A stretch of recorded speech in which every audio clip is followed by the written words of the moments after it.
de obesidad, y justamente vamos a ver cuáles son los cambios metabólicos asociados con cirugía bariátrica que están esperados porque el paciente tiene esas inquietudes. ¿Qué va a pasar con sus alteraciones desde el punto de vista metabólico y hormonales? Y por supuesto, lo más clave, ¿qué va a pasar con su peso? El reconocimiento de la obesidad es una enfermedad cerebral subcortical compleja, que habíamos visto en la fisiopatología en la segunda charla. Nos ayuda a explicar la susceptibilidad, la progresión y la abrumadora tasa de fracaso. Es bien frecuente tener pacientes que se ha intentado el manejo médico, incluso multidisciplinario, porque la obesidad debe ser un abordaje multidisciplinario, debe ser abordado por muchas especialidades, pero siempre se tiene tasas importantes de fracaso en el tratamiento a largo plazo. ¿Cuáles son los órganos afectados? ¿Cuáles son los órganos que sufren como una reprogramación parcial? Y esos beneficios se van a ver reflejados, por supuesto, incluso hasta desde el punto de vista bioquímico. El intestino, cerebro, tejido adiposo, hígado, músculos, páncreas y riñón. Básicamente estas son las estructuras que más van a tener alteraciones importantes en el efecto positivo a nivel orgánico. A nivel intestinal, la cirugía metabólica implica intervenciones quirúrgicas en el estómago e intestino delgado. Estas resultan en una adaptación intestinal, y justamente en estudios en animales se demuestra que la remodelación intestinal genera hipertrofia intestinal y proliferación de las criptas celulares. Estos cambios son bien importantes por el hecho de que tenemos una disminución del segmento proximal del intestino delgado, y tenemos cambios adaptativos debido a que vamos a tener algunas situaciones como una disminución de la porción de la absorción, porque tenemos que analizar ese aspecto también, la parte absortiva. Recordemos que la cirugía metabólica es también en algunos artículos llamada cirugía malabsortiva, que permite generarle una menor cantidad de incorporación de todo ese contenido, principalmente lipídico, y por supuesto al quitar esa porción, ese segmento proximal, vamos a dejar que el que queda genere hipertrofia intestinal y proliferación de las células de la cripta, y va a llevar algunas alteraciones bien importantes. Este autor y colaboradores, Saedi, compararon el perfil metabólico de la cirugía en Y de Roux en el mismo segmento diagonal en ratas operadas que simulaban e identificaban alteraciones que sugerían un aumento. Aquí viene lo clave: en la utilización de la glucosa de parte de estas ratas que le habían hecho este tipo de procedimientos, cirugía en Y de Roux, aumento de la glucólisis, una gluconeogénesis reducida. Recordemos que el hígado es un órgano bien importante también en los pacientes que tienen alteraciones metabólicas por obesidad y por diabetes. El hígado tiene aumentada la gluconeogénesis en estos pacientes, y por supuesto, al reducir de peso y al tener este efecto durante la remodelación y la readaptación, tenemos que una gluconeogénesis reducida, o puede incluso quedar sin cambio, y una mayor captación también de colesterol, porque aumenta el flujo a través de la circulación enterohepática. Y por supuesto vamos a ver otros efectos importantes, específicamente a nivel intestinal: mejora del péptido Y, el péptido Y GLP-1, colecistocinina, gastrina, péptido inhibidor gástrico. Recordemos que todas estas hormonas tienen peso con respecto a los efectos metabólicos. GLP-1, ya voy a poner una diapositiva para explicarles bien cuál es el efecto potenciado, incrementado, y por qué los pacientes que tienen principalmente obesidad y un estado prediabético pueden revertir e incluso entrar en un concepto que se llama remisión, que es la no utilización de fármacos antidiabéticos, no de forma indefinida, sino de forma en la que el paciente se adhiera al tratamiento posterior a una cirugía metabólica.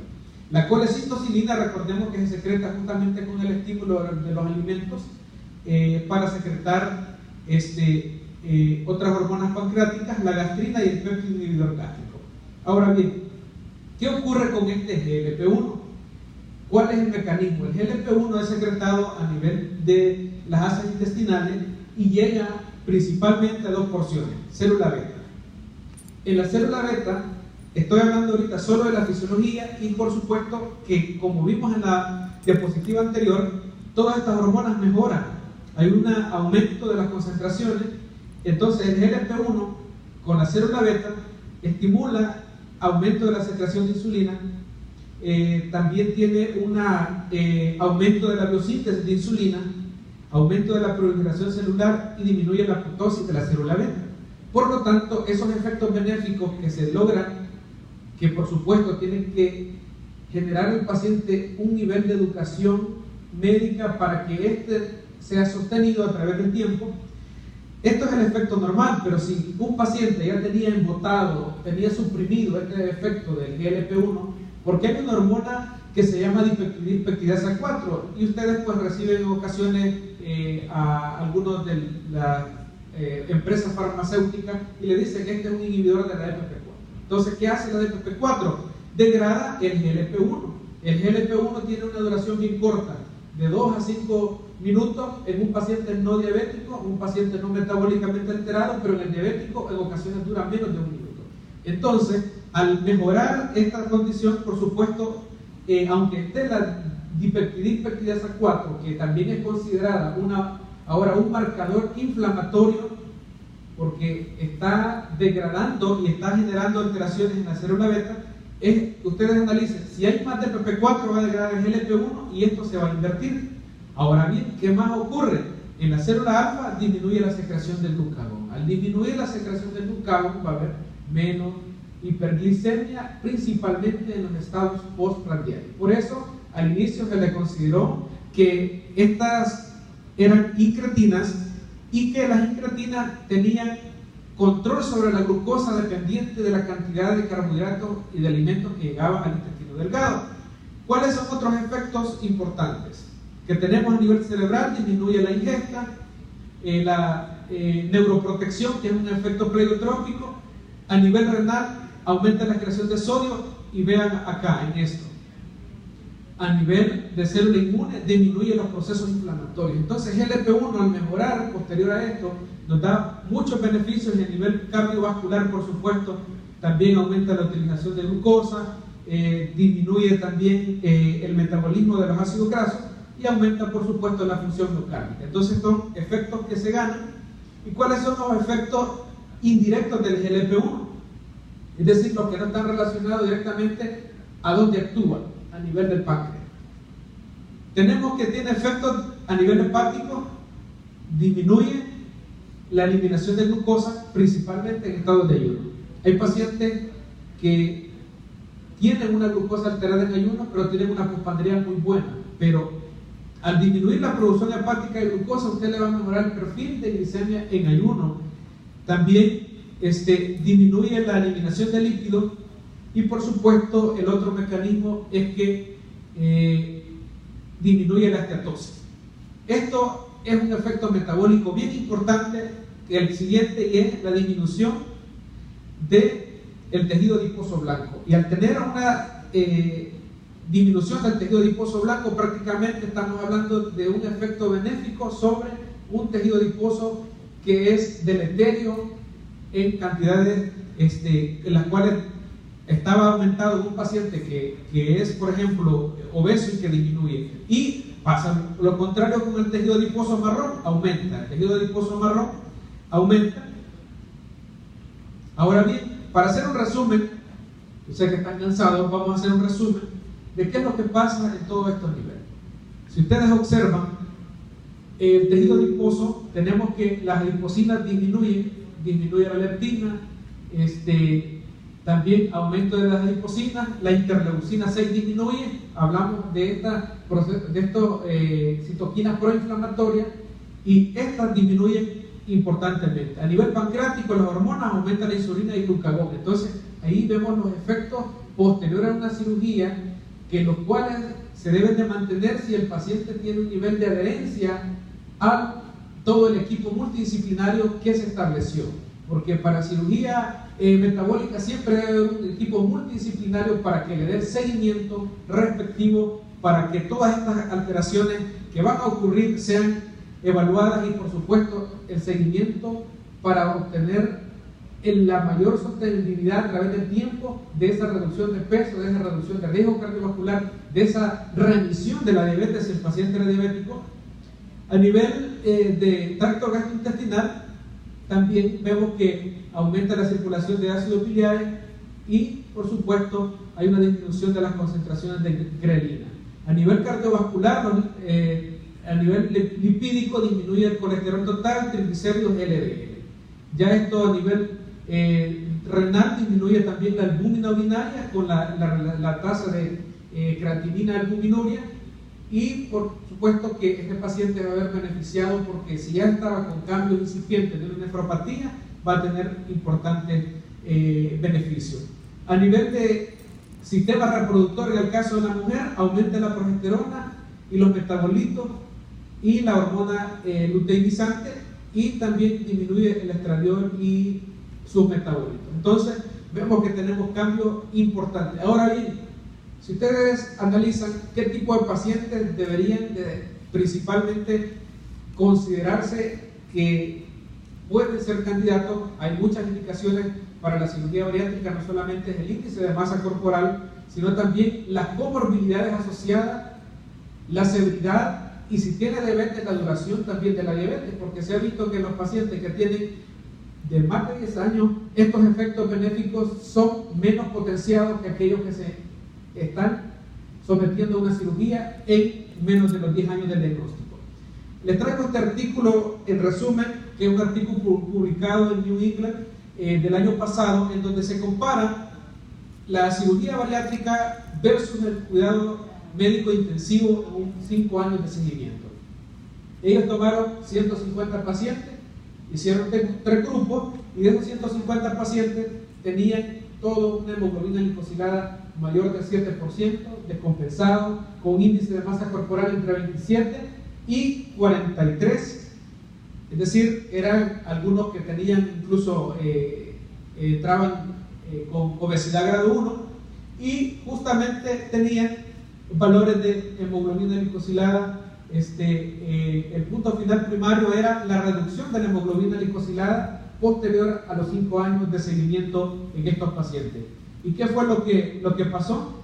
Que justamente, si observamos, cuando hablamos de hemoglobina glicosilada en los análisis, justamente los pacientes que tienen, que se sometieron a la cirugía, al bypass gástrico, observamos que el porcentaje de hemoglobina glicosilada que llegaron a la meta fue bien alto, un 28.6%, versus solamente el 5.3% de la terapia médica intensiva. Entonces vemos cambios abrumadores con respecto al control de hemoglobina glicosilada, y si lo vemos en porcentaje, ustedes observen que al inicio esta es la hemoglobina glicosilada basal, 8.8, 9.3, 9.5. Este es el valor de P, el análisis estadístico, y justamente los pacientes que tenían la terapia médica y el bypass gástrico, compárenlo. A los 5 años, el promedio de hemoglobina glicosilada en los pacientes con terapia médica intensiva era 8.5, y de los pacientes que se habían sometido a la cirugía de bypass gástrico era de 7.3, con una reducción de menos 2.1, más o menos 1.8. Entonces nos damos cuenta que si comparamos la terapia médica intensiva, y una cosa bien importante es que los autores de este artículo, fue un protocolo diseñado en Cleveland Clinic junto con un hospital de Boston. Ellos diseñaron un protocolo de seguimiento a 60 meses, pero que ellos describen también una de las limitantes, y es que a los 3 años después de iniciar la terapia médica intensiva, muchos pacientes perdieron la adherencia. Eso también puede ser un factor a considerar. Sin embargo, a la hora de la prueba estadística vemos que sí hay buenos resultados. Ahora bien, con respecto a la media de la glucosa en ayuno, observamos que los pacientes que justamente tenían el bypass tenían una reducción de hasta menos 72 miligramos de glucosa en ayuno. Recordemos, el GLP-1 actuaba a nivel también hepático, disminuyendo la producción de glucosa en ayuno, y por supuesto también el de GLP-1 se encarga de tener el efecto de aumentar la secreción de insulina justamente para el postprandio, y estos pacientes por eso mejoran la glicosilada, porque mejora la glucosa de ayuno y mejora la glucosa postprandial. Esto permite al paciente que ande en los valores meta. Eso es algo bien complicado de alcanzar si el paciente tiene una terapia médica prescrita, pero si no hay adherencia, es bien difícil llegar a estos resultados. La otra situación es con el peso corporal, y aquí nos damos cuenta que el peso corporal, con esto iniciaron 105 kilogramos, 106.8, a los 5 años observamos que hubo una pérdida de peso promedio de 5.3 kilogramos en los pacientes de la terapia médica intensiva y una pérdida de 23.2 kilogramos más o menos para los pacientes que fueron sometidos a la cirugía bariátrica con una P estadísticamente significativa menor de 0.05. Entonces, los resultados a 5 años hay una gran discrepancia debido a los múltiples factores e incluso a la adherencia al tratamiento. Ahora bien, vienen otros puntos secundarios que ellos tomaron en cuenta, como el perfil lipídico.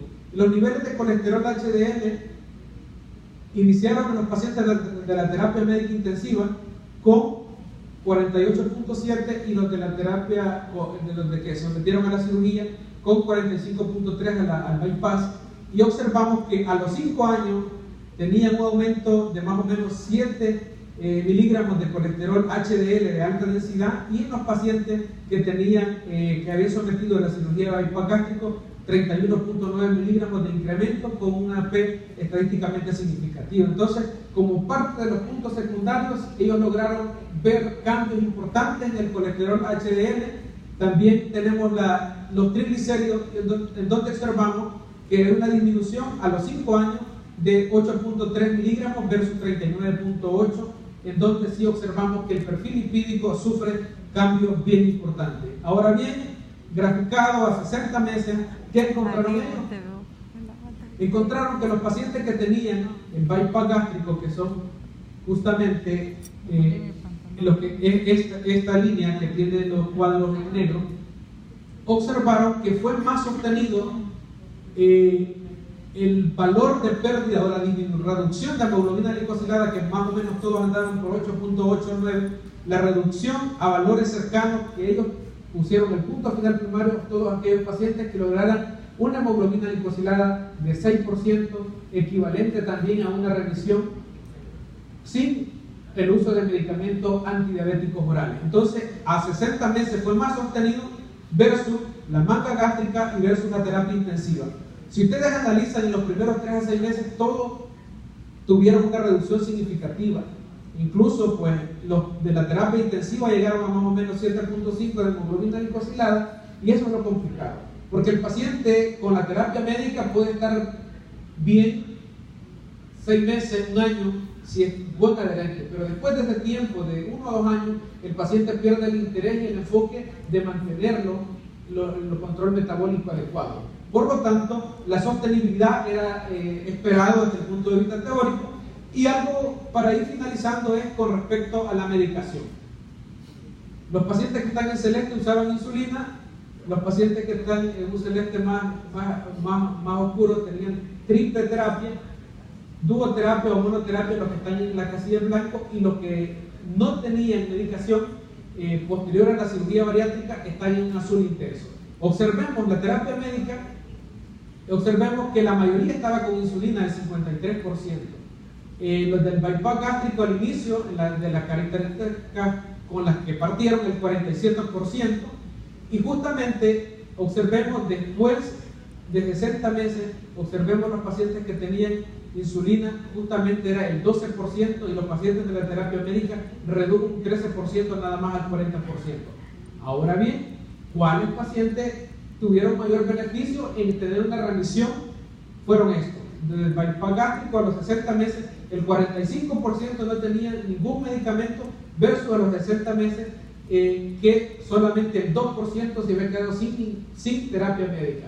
Hay mucho tela que cortar en esta situación, porque los pacientes tienen un comportamiento distinto. Recordemos que en los países desarrollados, donde se elaboró el diseño del artículo, tienen educadores en diabetes, tienen al nutriólogo, tienen al nutricionista, tienen al entrenador físico, y no solamente es de la terapia médica intensiva como tal, sino que el paciente, cuando pasa por su consulta, él trata de generar adherencia al tratamiento, y eso tiene mucho peso Tendríamos que hacer un estudio local, por supuesto, con los pocos pacientes que haya, que este es un estudio de 150 pacientes, en donde se hicieron 3 grupos, más o menos andaba por 38, cada grupo a 45. Así que estos son los resultados.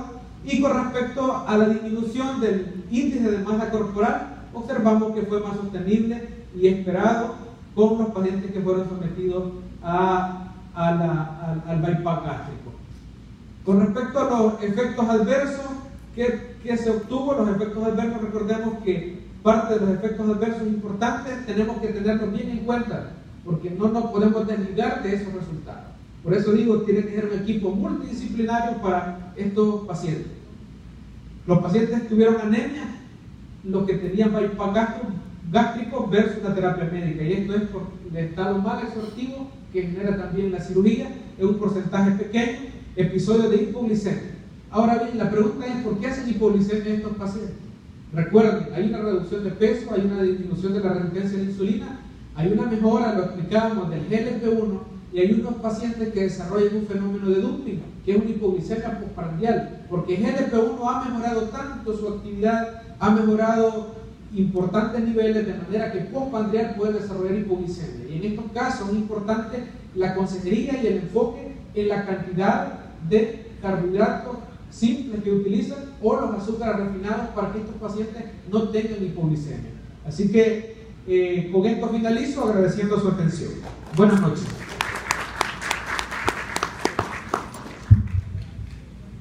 Bueno, muchas gracias, doctor Ortiz. Como todo lo que comienza tiene que terminar.